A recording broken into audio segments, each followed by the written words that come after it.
So this is about as close as we can get to where we believe the fire started. Lined it up with the first pictures taken from Big Creek and coordinates that are given as the origin of the fire by CAL FIRE. And this general area was where it started. Below us, it kind of burned cooler back down the hill. And from here up, it just went like a freight train, fast and hot. The devastation was just so widespread. To come to this spot and see, like, well, here's where it started, and see where it went and how it behaved and acted. It's frustrating. It's been 7 months almost, and we just have no answers to just get some closure for all these people who lost not only their homes or their business, but the whole area is just devastated, and it's never gonna be the same in my lifetime or my kids' lifetime. So it's for everybody. Everybody needs a little bit of closure and just some knowledge about what could have caused this.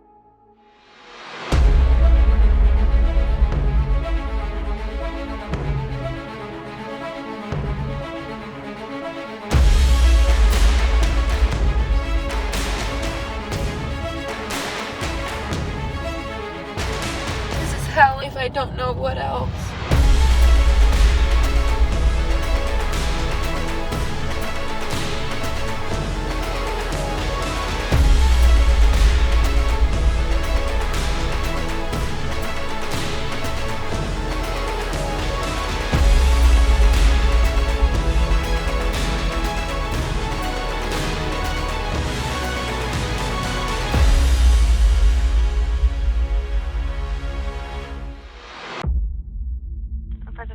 Special attention area 4, King 21 beat for fire at Camp Sierra, Big Creek. Smoke coming from Big Creek Canyon. Our resources got dispatched that Friday evening. I believe it was about 6:30. And the fire wasn't really doing very much at the time. They tried to make access to it. The fire is down at the bottom of the canyon, very, very difficult access. Very dangerous access with the tree mortality. So it's very difficult for resources to get in there. The fire was kind of below Big Creek and Camp Sierra. And so they were putting some lines between those communities, especially Camp Sierra. There was on that side of the Big Creek drainage. So we had 2 deputies assigned that day to it was called the north side of the mountain, which is all Shaver, Allberry area. And they went and they assisted on the call. And they got there and they said it appeared that everything seemed to be okay, that it was about 3 acres. I was on my way home from work and there were fire trucks passing me on the 4 lanes, and I was talking to my mom and she said, oh, there's a fire up by Big Creek. And so I got home and Ty was there with the kids and we ate some dinner and we mentioned it just in passing. I dropped the girls off at my sister's with all of their camping gear, waved at my sister and the girls as they drove by, headed to Mammoth Pools. Not a care in the world. We went and picked up dinner, went back home, and started getting our stuff together because we were going to the lake on Saturday. So we would go to work and then the girls stayed here and did their distant learning on Fridays, and my parents would come up, and then after they got done, my parents took the girls to the lake that Friday and noticed the smoke and just thought it was, nothing big. And they came here, my mom made dinner, we had dinner, everything was normal. It's 6:30 at night. It's the end of the burn period. They'll get on that, and it was, several acres in size, whatever it was, very small. I said, no problem. The fire agencies were able to keep the fire relatively small for a couple of hours. And then all of a sudden, at about 10 o'clock, it started to grow in size from a couple of acres to 100 acres. I was so comfortable with the fact that it was small and then it was contained that I actually left. I had a different emergency to go take care of. And I went and took care of it, and then while I was gone, it exploded. The deputy that was assigned up there, he gives me a call and he says that it actually had taken a turn, and I want to say 11:07 p.m. they issued a mandatory evacuation for Camp Sierra. I hear somebody ask for all available units, code 3. So it's just whoever's not doing something, go to the mountains, lights and sirens, just go. As I'm making my way down to Camp Sierra, I remember looking down towards Camp Sierra and I could see the fire coming. And I'm like, this does not look like a 3-acre fire. In 1/2 mile, keep left to Camp Sierra Road. Also breaking this morning, a fire burning near Shaver Lake. Forest Service officials say it's called the Creek Fire incident, and it's burning in the Big Creek area. This was Labor Day weekend of COVID year, and our experience had been all summer long that more people were recreating in the mountains because they couldn't go anyplace else. And the population of the mountain was the highest that we had seen all summer. But we get a lot of fires. We get a lot of burn piles. We get a lot of, grass fires and things like that. And none of them get big, right? Acre, half an acre, 3, 4 acres, 5 acres, or whatever. It's happening constantly. They come and they go. I've been here for 38 years, been evacuated a couple times, and it's never turned into this before.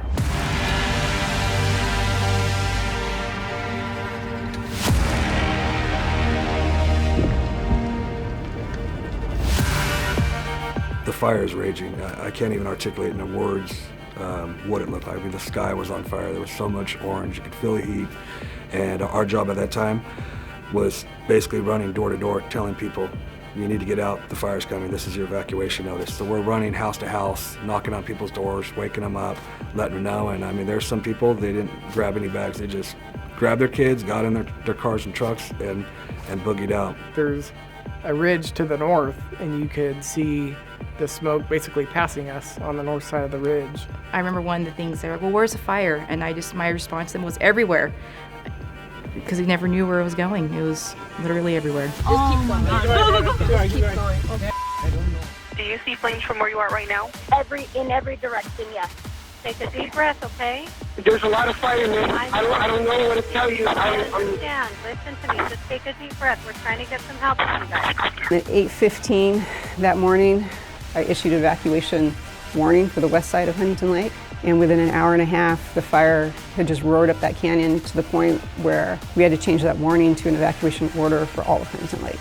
Things were just moving so fast. I moved on down to the east end of the lake, and I looked back towards that west end where I had just left our folks. And the fire was coming over that ridge towards them.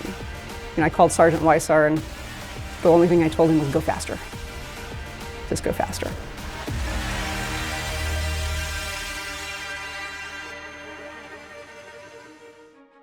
Saturday afternoon, we look off up to Big Creek, and here's the column, this huge column. And as soon as you see that, you know you're in serious trouble. It's almost 3:30 in the afternoon. Fresno County Sheriff's Office. He left his camp host and everybody left, and they were trapped inside the fire. And I don't know if he's okay. I don't know what to do. We have people that were backpacking in the high Sierras. And here we know they're back there and probably have no clue what's going on. And they're basically going to come back to a vehicle with no exit route because it's on fire. We started to get a lot of calls from concerned family members not knowing where their loved ones were. And so those people being unaccounted for, we had to find them. It was not uncommon for us to get a call in the middle of the night saying, hey, I just saw on the news that there was a fire. My dad lives in Shaver Lake. Is he okay? So then we would have to start an investigation for each individual person. At one point we had 435 people that we did not know where they were. Logistically, it's a nightmare. It's hard to find one person, let alone 435.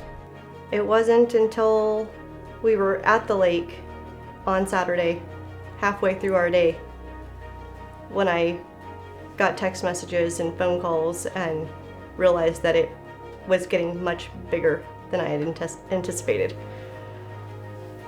The text message was a group message between myself and some other family members saying that there were 1,000 people trapped at Mammoth Pools, which had me responding going, what are you guys talking about? The girls are at Mammoth Pools.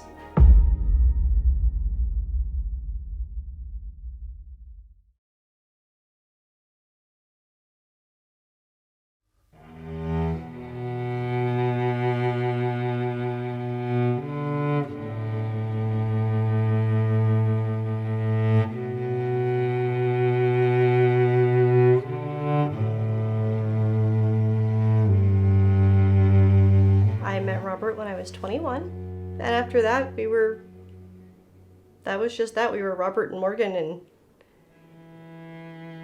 spent 12 years together. we never got married.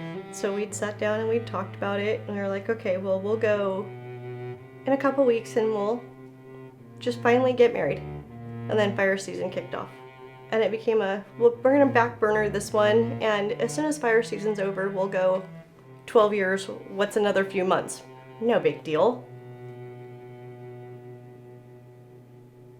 And then it became a big deal. Then the Sopranos fire started. So I put on my game face and packed his bag and kissed him goodbye.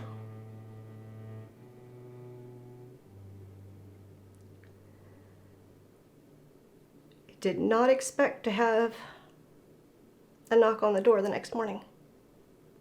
A massive wildfire burning north of Big Sur has grown to more than 27,000 acres. Yesterday, we learned a private contractor died when his bulldozer rolled down a canyon. The man has been identified as 35-year-old Robert Reagan of Bryant.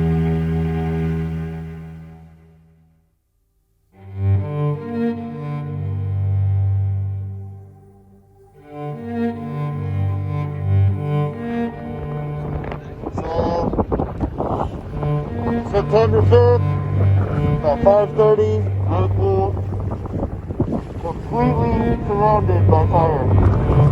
100%. We're surrounded by fire, yes. I'm about to lose service. We're trapped. We are completely trapped. We're going to the lake. We're just going to jump in and we're going to be in the lake, okay? The text message was a group message saying that there were 1,000 people trapped at Mammoth Pools, which had me responding going, what are you guys talking about? The girls are at Mammoth Pools. And then I got the voicemail from my sister. Morgan, I need you to know that there is a fire up here. We are by the water, and we are where they told us to go. We are safe. I have all of this together.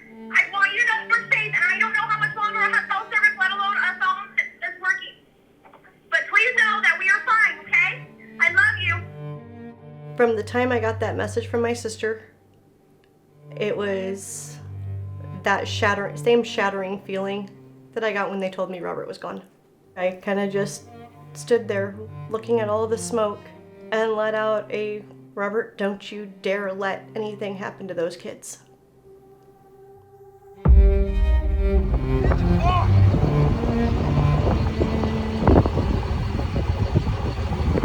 Just wanted to show you if we make it out of this. Look at Mammoth Pools. We are completely trapped. There's fire on all sides, all around us. All the roads are burnt. Fire everywhere. Hopefully I can just show you guys this video when we get home safely. The Sierra National Forest says aircraft and other resources are working to gain access to the people who are trapped at Mammoth Pool Campground.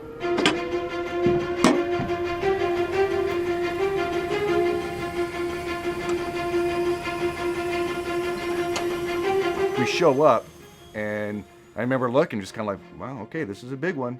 We got hit with multiple things right at once. One, visibility was extremely poor.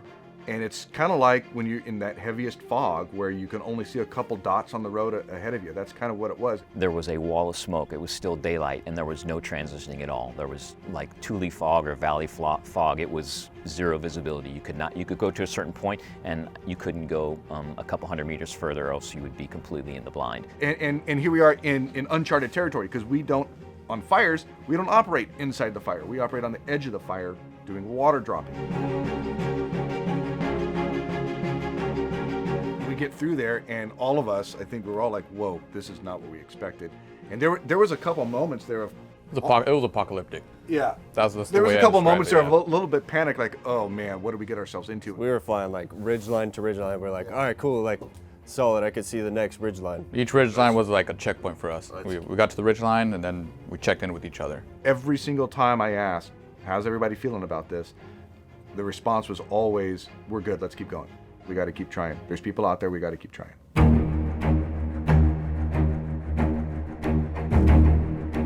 They were completely isolated and trapped. There was no getting out. I've flown a bunch of different things overseas, and I've had things shot at me. I've had, things happen, and it doesn't really compare to this. I think that this was the top one or two most dangerous, most demanding, intensive flights that I have been on.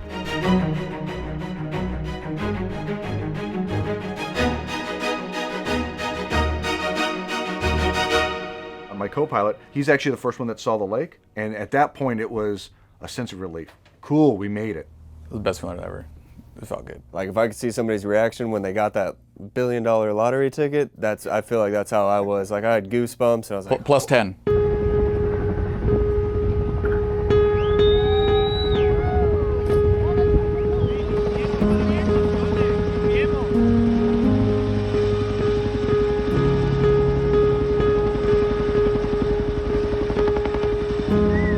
Bunch of vehicles that had their windows broken, and like I said, kind of apocalyptic. We got people with multiple injuries there, ranging from small little burns, small little bruises, to people being 90% burned on their body. People being smashed from falling out of vehicles when they were trying to escape the fire. There certainly would have been deaths if we hadn't been able to get to them and extract them that night, absolutely. The injuries, some of the injuries of the people that were on board our aircraft they were not going to survive the night. I was stationed for the rescue in the front seat right here. We were buttoning up the aircraft after the second load, and I had a mom with 2 kids come up and just throw me her kids. Yeah, the first thing I think about is just my kid. You just can't mentally prepare for it. We don't train for that. We tell ourselves, God forbid, we're ever in the situation, yeah, I'll do this, but it actually happens, and it's just nobody's prepared for that.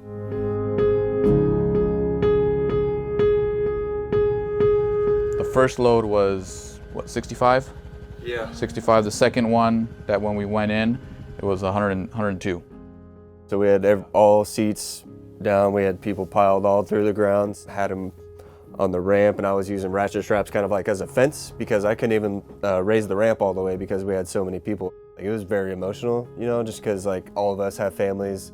We've got wives, kids, so like I was crying. Like I text my boss when we got back to Fresno, like, hey man, I'm gonna need like a week off after this. It was just an emotional roller coaster. The Fresno Fire Department says so far 63 people have been rescued by military helicopters. Rescue officials say at least 163 people were rescued by military helicopters. More than 200 people are safe and reuniting with loved ones tonight. I'm glad to be alive. I think we're all glad to be alive.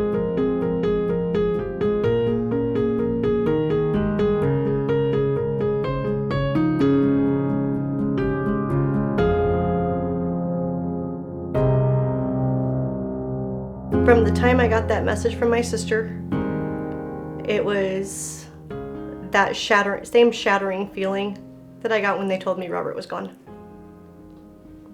When she said they landed, it was like all the little pieces were picked back up and put back in my chest the way they were supposed to be. And I was whole again. There were a lot of tears, and I just sat down in a chair and I grabbed up the girls and hugged them as tight as I could. Thank you will never be enough for me to say to them.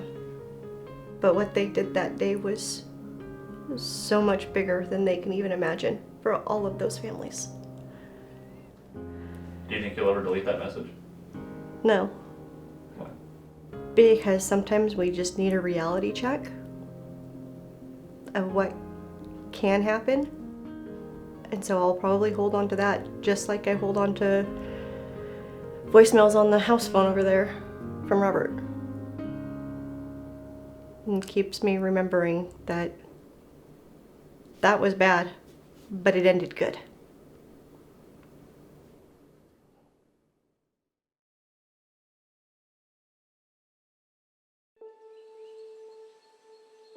So the store started in 1904.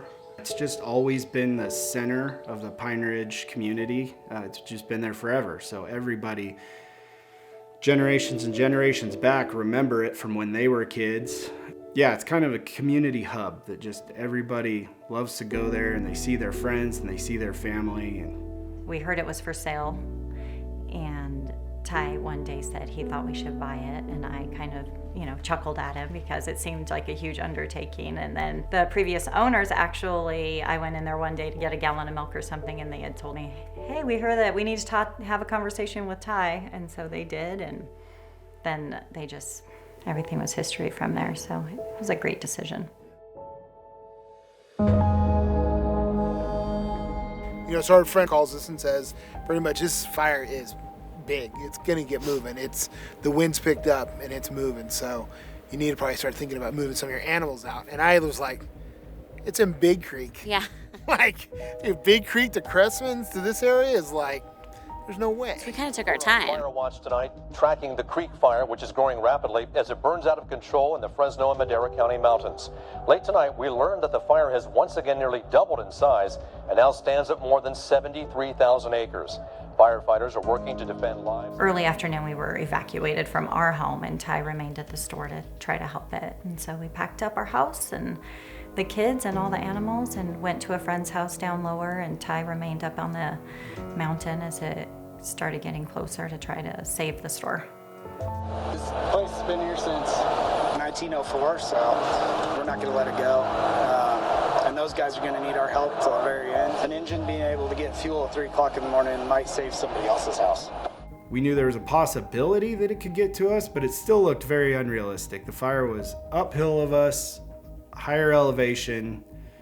Generally, they burn uphill, and it wouldn't come down at us that fast.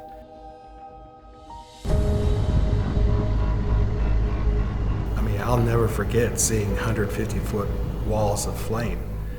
That's not something we see on our normal fires. To have a whole wall of trees torch at the same time, it's beyond explanation. You can't describe it. It's still going that way. Okay, you know your exit? Here's the breaking point, boys. Hope those embers keep blowing the other way. The wind just died. We've always talked about that the fire's going to come from below. That's traditional, and that's where we, have practiced. That night, because of the way the winds were shifting, it was going to come from above. Here's what's happening. We have this strong wind coming over the mountainous areas. We've got wind speeds up there, 25 to 30, 35, maybe gusting even higher. So that will cause some erratic fire behavior. Yep. Monday morning we woke up and it was extremely smoky. We couldn't see anything. But I talked to my very good friend Ty Gillette, who owns Cressman's, and my next objective was to go and help him. So I took my brother and a couple other friends, and we came up and started working to clear a line at Cressman's that day. We had 3 engines there with us. They were all set and ready to go. We were all teamed up with the CAL FIRE crews and ready to fight the fire. You can see on some of these fires when you're a ways away, you can see like these big red clouds, right? These just massive smoke clouds that are just bright red from the fire. And I could see it, and I could see the reflections of like the individual flames from the trees dancing in there. And it's just incredible. It's intimidating. And I was going to be damned if I let it come through, basically come down to the Pine Ridge community. And I hear on the radio that it has overrun Cressman's store, which shouldn't have happened. It's in the wrong place.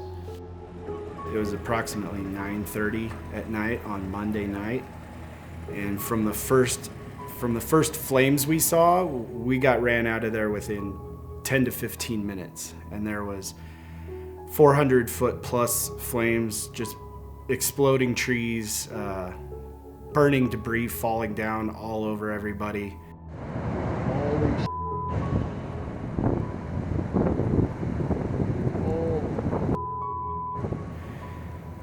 We watched several houses burn down in a matter of 1 to 2 minutes. The houses would just disappear in the wind. So we got out of there as soon as we knew that we couldn't fight the fire and that anybody who stayed there was not going to make it. By the time that 3rd engine left, they looked in their rearview mirror and saw that Cressman's was actually ignited and on fire. So it happened that quick. And so it didn't come from below like we had trained. It didn't come from above like we were expecting. It came from the side. If Pine Ridge Fire had their engines in Pine Ridge that night, we'd all be dead. When it jumped Cressman over into our community, it came through fast enough that if we made the instant decision to drive out because we're on a mountain and because of the mountain roads and because we're in big trucks that aren't that fast, we would not have made it, period. It would be dental records. It was the moto winds, it was the heat, It was the dryness, the drought conditions, and everything that played into it that caused a catastrophic event for us.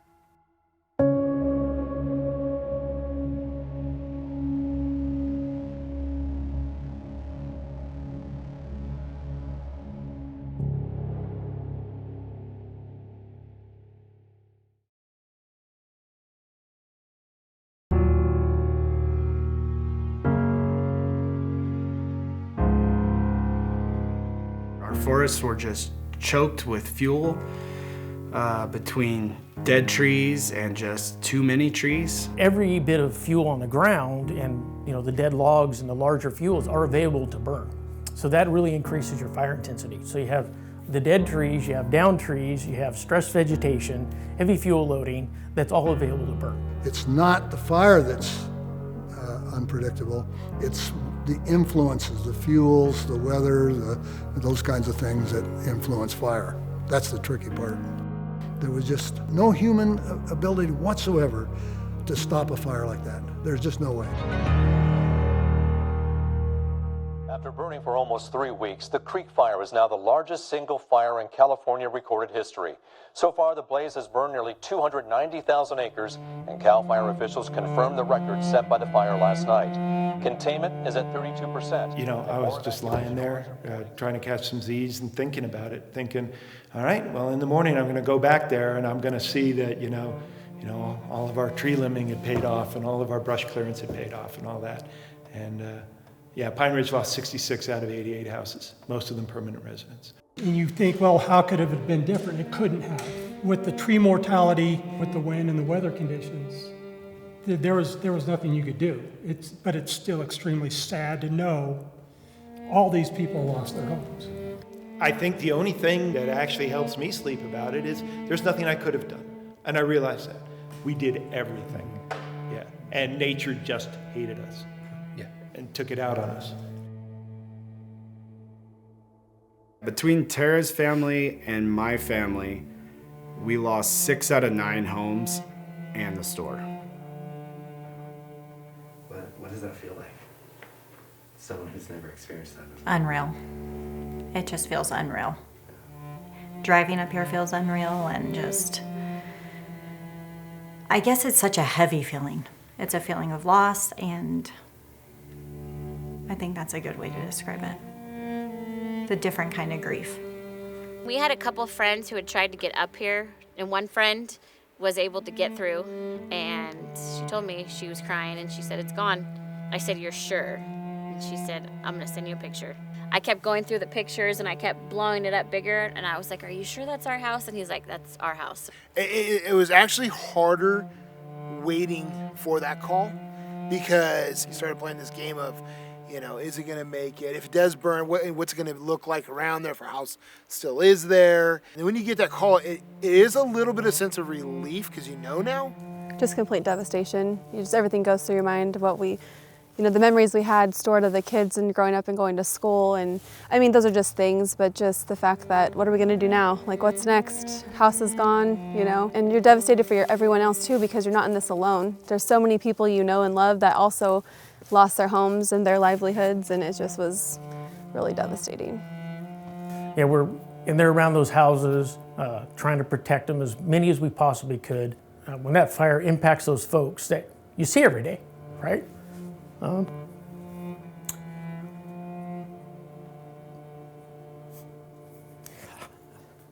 Everything you own, every pair of underwear, every book, everything you have is taken from you. And all you have is what you're wearing. I don't think you can even fathom that. And that's what happened to them. It's pretty bad. This is where we were fighting last night. We stopped it last night and lost it today. We were driving to school, and we said, "Mom, I don't want to go to school today." She said, "Can we just go to the property and just pretend that we're going to go get the eggs from the chickens? Can we just pretend that we're going to go jump on the trampoline?" And so for me, I don't know, they just love being here. Yeah. The amount of work that needs to be done to this land and this community over the next 5 to 10 years, probably the rest of my lifetime, is just phenomenal. It's hard to comprehend. We're going to have erosion control problems. We have millions and millions of burnt trees that need to be fallen and taken care of. And there's just hundreds and hundreds of people up here working day in and day out so that we can avoid more disasters. It seems like we need to find a way to better prevent it.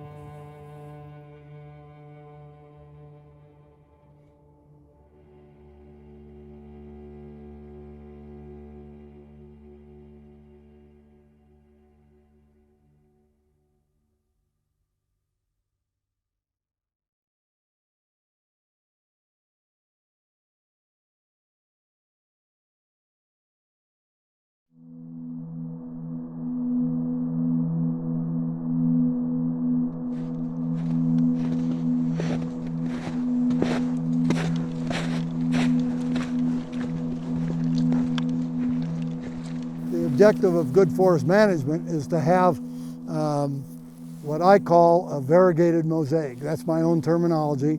You want a group of big trees, and then you want an open area. And you want an area of small trees, and then an area with no trees. I went to high school in Los Angeles, and anybody that grew up in Los Angeles wanted to get out into the mountains. I started in the woods in 1957 in the summers, and then until now, and I'm still active. I still go out in the woods. I still do it. So actively, I've been a forester my whole life.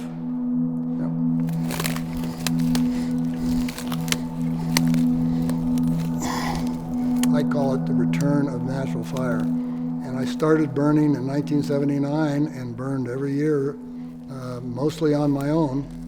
This is called a drip torch, and it has a wick on the end to keep the flame going. And then as the fuel comes out of the drip torch over that, it leaves a trail of fire. Then when I get to a spot where I really want the fire to burn up some slash, like this heavy fuel loading right here, I'll put out a lot of fire because it can't hurt anything.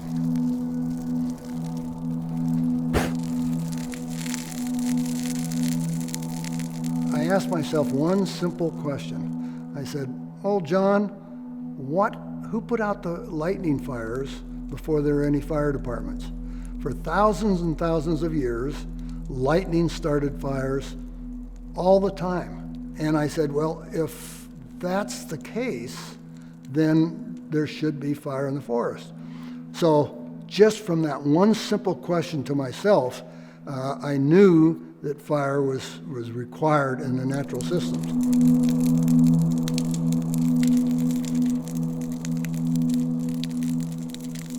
The main objective is to reduce fuels that if it burnt in the summertime, if there's a fire, it would not burn this area up.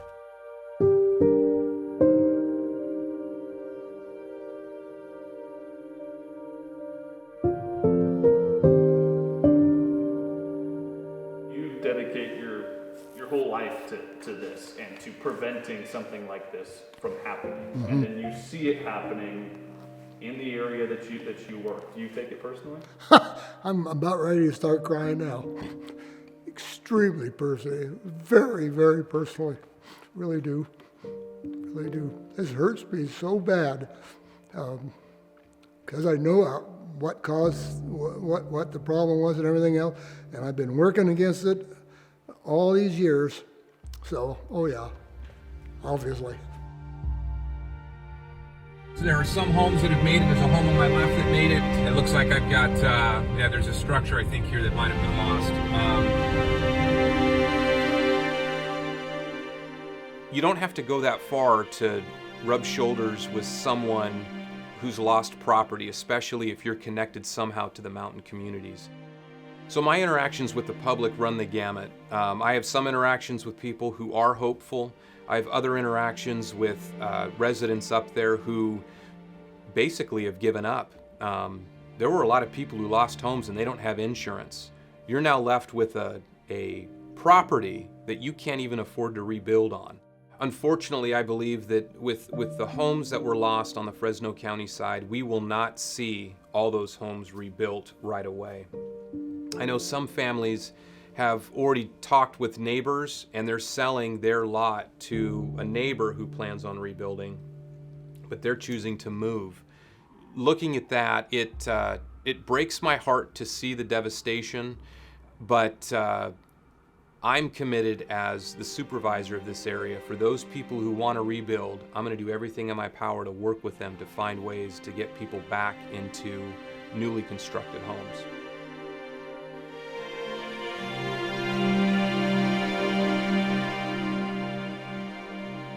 The main living space will be here that will extend out onto the deck. Someone asked me today, did you ever think about just buying a different house and just, you know, and not once did we ever contemplate moving or buying a place that's already built. We're always going to rebuild and come back here. It wasn't much of a discussion. We kind of knew. It's only been 5-6 years living up here, but I mean, we just know this is where our heart is. I mean, I wasn't even a discussion of are we going to rebuild or not. My dad is an architect. He's been in the area for over 50 years. He's designing our house. Never would I have thought we could live in a Grandpa Galt design. Yeah, you know? It's going to be very special for us. You have to have a certain grit to live in these environments. Things are not convenient up here to begin with. And so I think there's a certain mental toughness that goes along with an experience like this that allows you to push forward, that allows you to understand that you just get to work and start rebuilding, and that's the thing to do. So I think that's the attitude that a lot of us take on up here, and is another reason we like to stay up here and be part of that. You don't have neighbors, quote unquote, like, I need a cup of sugar, I'm gonna go run over to the neighbor's house. You know, that's a half a mile away. And you also aren't gonna be able to go to the store. The convenience isn't there either. But what is here is that when you do come together and you do need a cup of sugar, they're bringing you a whole pound of sugar.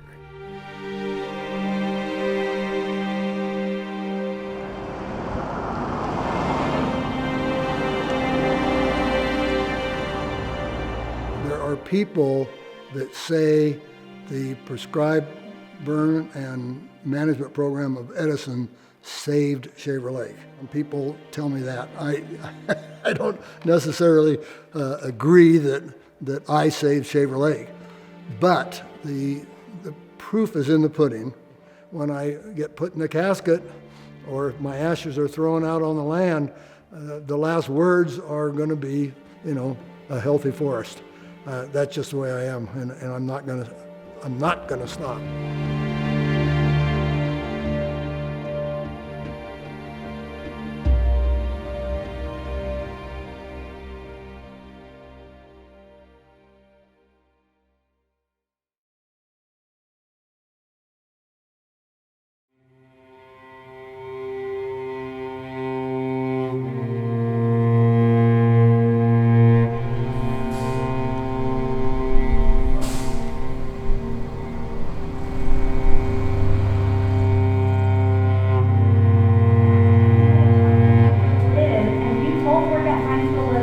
I'm going to do our lesson today. We're going to talk about our feelings.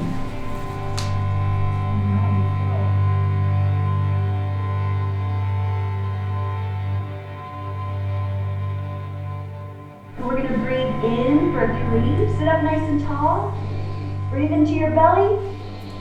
And breathe out for 5, 4, 3, 2, 1. Let's do that again. Breathe in through your nose. 3, 2, 1, and breathe out.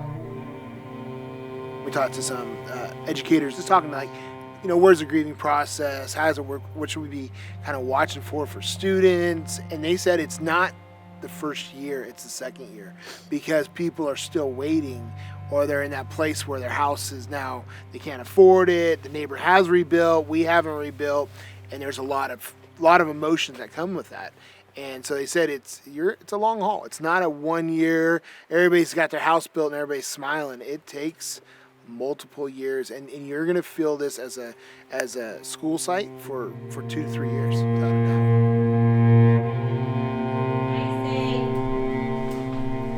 Well, that's really good. Bear, you got it now.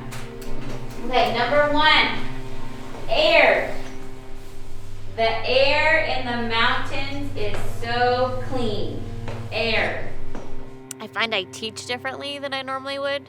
I'm not, drilling and killing math, and we do a lot of just talking.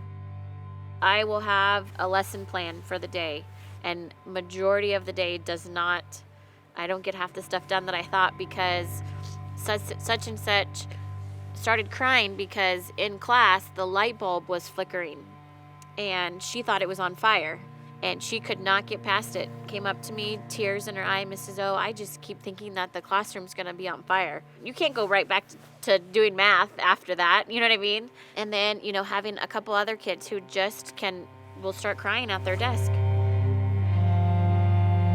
Yesterday we talked about what Mountain Strong meant to them. And so they wrote about how it came from the creek fire, and they say Mountain Strong, and it makes them feel good when they say it. It makes them feel good when they hear it, because it means that they have a strong community. It means that their family is together. It means that they're tough, that they're brave.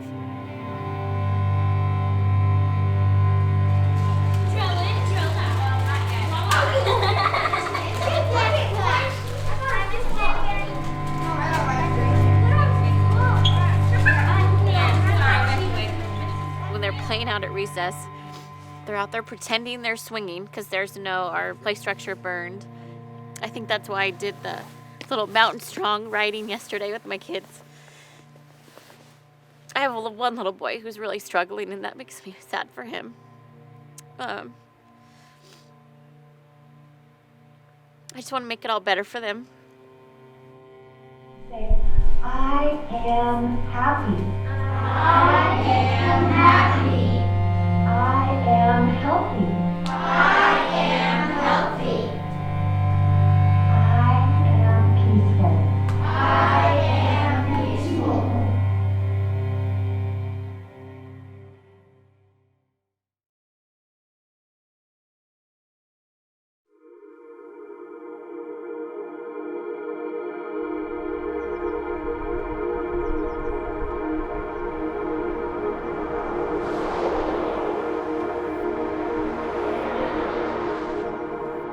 One of the hard things about being a volunteer fire person is you deal with family members, neighbors, and people that you see daily. If you get a medical call or a motor vehicle accident where you know the person, they feel better because they're looking at you and, oh, James, but for the respondent, it's tough. Going to a person's house that you know when you're seeing them at their worst, they're most vulnerable. Hopefully you're making their life easier, but boy, it takes a toll on you as a responder.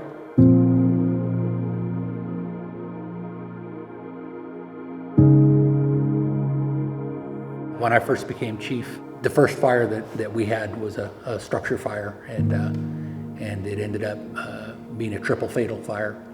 And two little girls who were in preschool with my son were in the house. And that was rough. It makes you question, why am I doing this? But then when you look at the whole package, you realize that you got to take the good with the bad.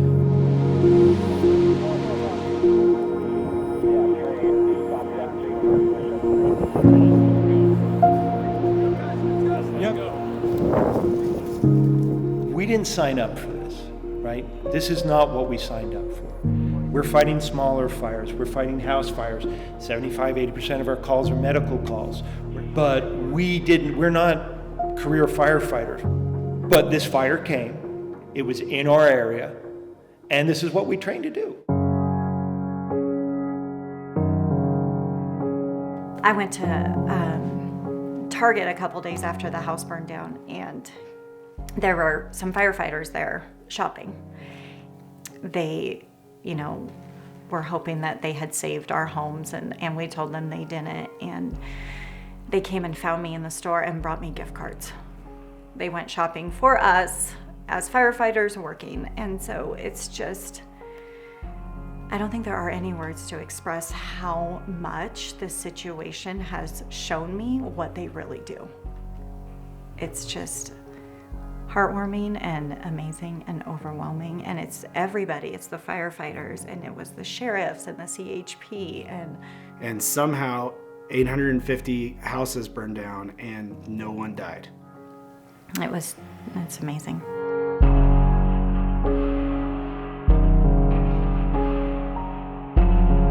There was a thank you picture down at the bottom of the 4-lane. I mean, it basically, it's like Cam said, it was like, you know, you're welcome. That's what we did this for. That is the commonality between volunteers and professional firefighters, is down deep, even if you don't get paid, whatever department you work out, that is the underlying. It's just people who want to help other people. It's a calling. You know, in near 4 decades of doing this, I can't tell you how many times people say, why do you do it? And my simple answer is, I can't imagine not doing it. Yeah. There is still a tremendous amount of people in the United States that want to help everybody for nothing in return. For nothing. Yeah. Right. Yeah, because how could you not? How can you not want to help your fellow man?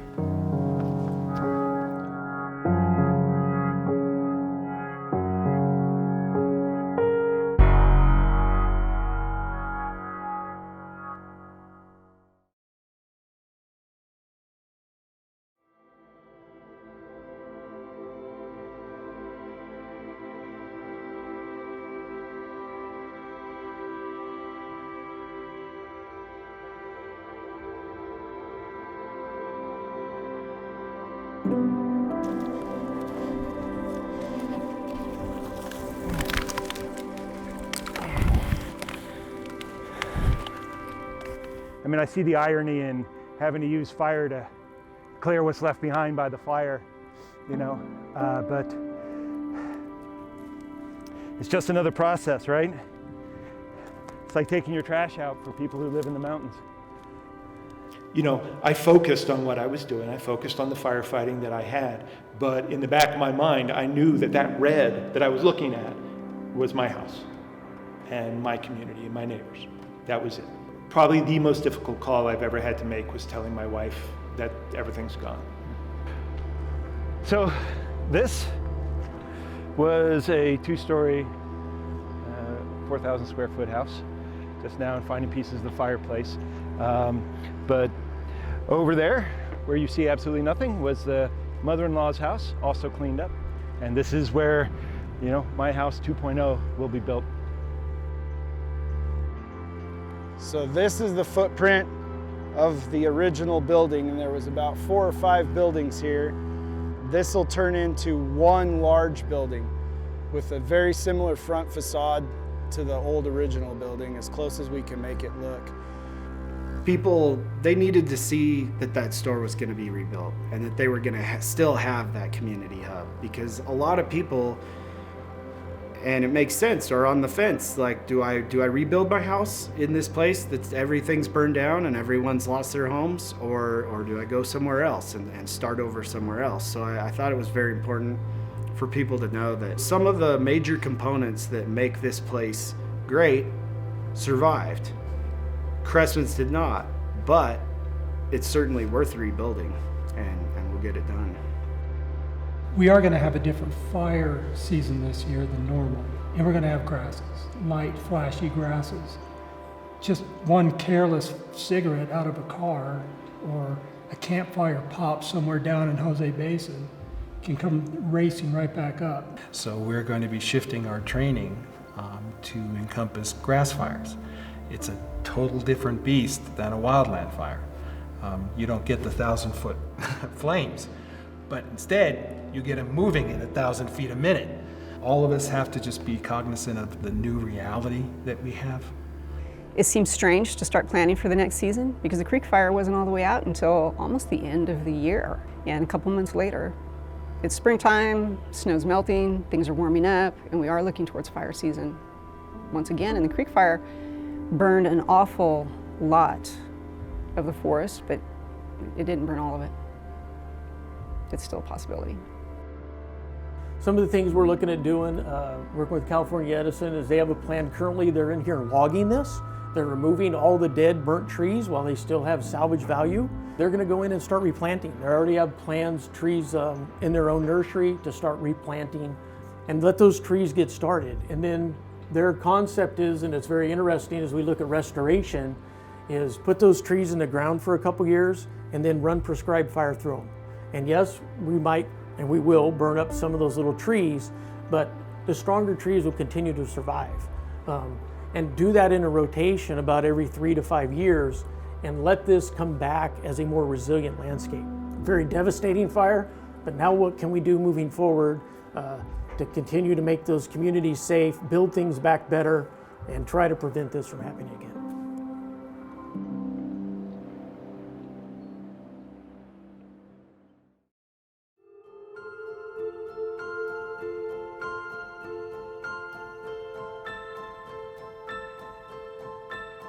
Not knowing what caused this, it's very difficult for people to heal who have lost everything when there's no one to blame. If you can't answer simple questions, it makes it harder to move on, if that makes sense. The fire started on U.S. Forest Service land. They're leading the investigation, and they hold all the answers and all the cards. Because yeah, it's been 7 months and we just have no answers so far about what the cause of the fire, what started it, what happened within the first half day of fighting the fire for it to get so wildly out of control so fast. But the whole area is just devastated and it's never going to be the same in my lifetime or my kids' lifetime. It's the people and the community and the relationships that will stay for. I can't move anywhere else and replicate the family relationships that my grandpa's been working on for 3 generations. Everything can be rebuilt, trees will grow again. It's the people that we stay and work and rebuild for.